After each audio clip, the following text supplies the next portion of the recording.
పల్నాడు జిల్లా నర్సరావుపేట పట్టణంలోని BCY party Palnadu జిల్లా కన్వీనర్ గుండాల సైదులు యాదవ్ మీడియాతో మాట్లాడుతూ బీసీ రక్షణ చట్టం అమలు చేయాలని, రాజధాని ప్రాంతంలో బీసీలకు 1000 ఎకరాల భూమి కేటాయించాలని, బీసీ కులాలకు కార్పొరేషన్ నిధులు ఏర్పాటు చేయాలని, సమగ్ర కులగణన ఏర్పాటు చేయాలని, విద్య ఉద్యోగాల స్థానిక సంస్థలు చట్టసభల్లో బీసీలకు 44% రిజర్వేషన్లు కల్పించాలని బీసీవై పార్టీ పల్నాడు జిల్లా కన్వీనర్ గుండాల సైదులు యాదవ్ డిమాండ్ చేశారు. బీసీల 5 ప్రధాన డిమాండ్లు సాధనే లక్ష్యంగా బీసీవై పార్టీ అధ్యక్షులు బోడే రామచంద్ర యాదవ్ ఆమరణ నిరాహార దీక్ష చేస్తున్నట్లు బీసీవై పార్టీ పల్నాడు జిల్లా కన్వీనర్ గుండాల సైదులు యాదవ్ పేర్కొన్నారు. ముందుగా మీడియా మిత్రులందరికీ నమస్కారం. భారత చైతన్య యువజన పార్టీ పల్నాడు జిల్లా కన్వీనర్ డాక్టర్ గుండాల సైదులు యాదవ్ మాట్లాడుతూ, భారత చైతన్య యువజన పార్టీ జాతీయ అధ్యక్షులు శ్రీ రామచంద్ర యాదవ్ గారి ఆదేశాల మేరకు బీసీ సింహగర్జనలో ఫిబ్రవరి 22వ తారీఖున బీసీల ఆర్థిక సామాజిక అభివృద్ధి రంగాలకు సంబంధించి అన్ని అంశాలను ఆయన ఉద్దేశిస్తూ ఆయన ఆలోచనలో భాగంగా ఫిబ్రవరి 22వ తారీఖున 5 డిమాండ్లను ఈ ప్రభుత్వం వెంటనే పరిష్కరించాలని చెప్పేసి తెలియపరచడం జరిగింది. ఏప్రిల్ 11వ తారీఖున ఇవి పరిష్కరించకపోతే నిరాహార దీక్షకు కూడా నేను సిద్ధమవుతున్నానని చెప్పేసి కూడా చెప్పడం జరిగింది. మార్చి 23వ తారీఖున రాష్ట్రంలోని అన్ని ప్రధాన జిల్లా కేంద్రాలలో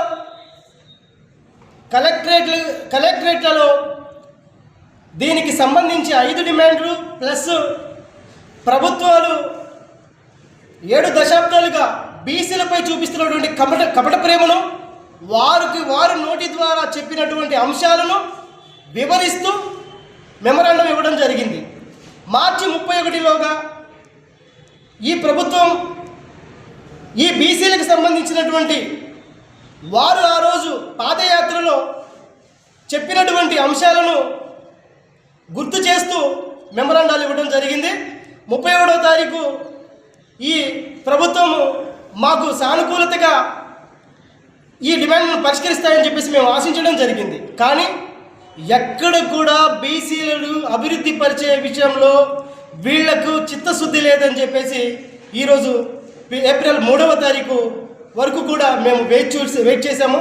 కానీ ఎక్కడ కూడా వీళ్ళ యొక్క పని విధానంలో అది కనపడలేదు. కాబట్టి రేపు ఏప్రిల్ 11వ తారీఖున ఆమరణ నిరాహార దీక్షకు మా అధినాయకులు మంగళగిరి మా జాతీయ పార్టీ కార్యాలయంలో ముందు ఈ ఆమరణ నిరాహార దీక్షకు సన్నిద్ధం అవడం జరుగుతుంది. కాబట్టి ఓ పల్నాడు ప్రాంత ప్రజలారా, ఈ ప్రాంతంలో ఉన్నటువంటి ప్రకృతి సంపదను, అలాగనే మనకు దక్కాల్సిన వాటాలను, రాజకీయ వాటాలను, కార్పొరేషన్ నిధులను, అలాగనే మనకు సంబంధించినటువంటి ప్రకృతి సంపదలో భాగంగా మన యొక్క వాటాలను అన్నింటినీ కూడా వీళ్ళు తస్కరిస్తూ మనల్ని మోసం చేస్తూ ఈరోజు మనల్ని ఈ విధమైనటువంటి పరిస్థితులు నెట్టవేయడం జరుగుతుంది.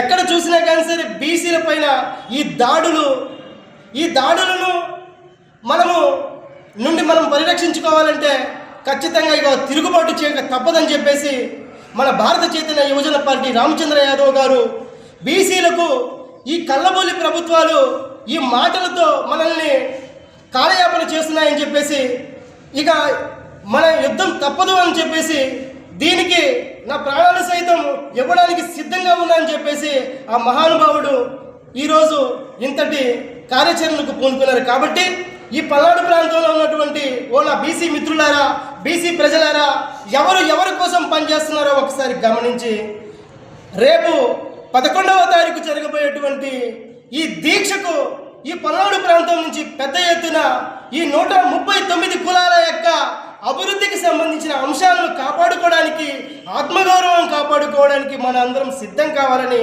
తెలియపరుస్తున్నాను.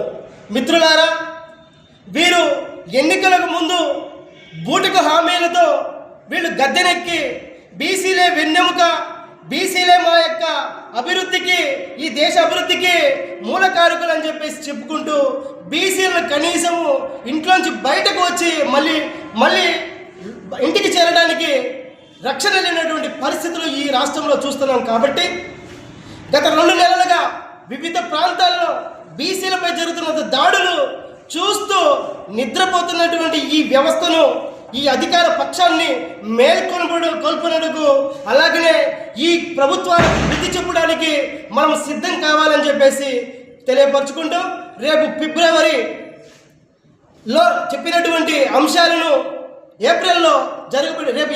ఈ నెల ఏప్రిల్లో 11వ తారీఖు జరగబోయేటువంటి ఈ దీక్షను జయప్రదం చేసి మన యొక్క హక్కులను కాపాడుకునే దిశలో మనము కొనసాగాలని చెప్పేసి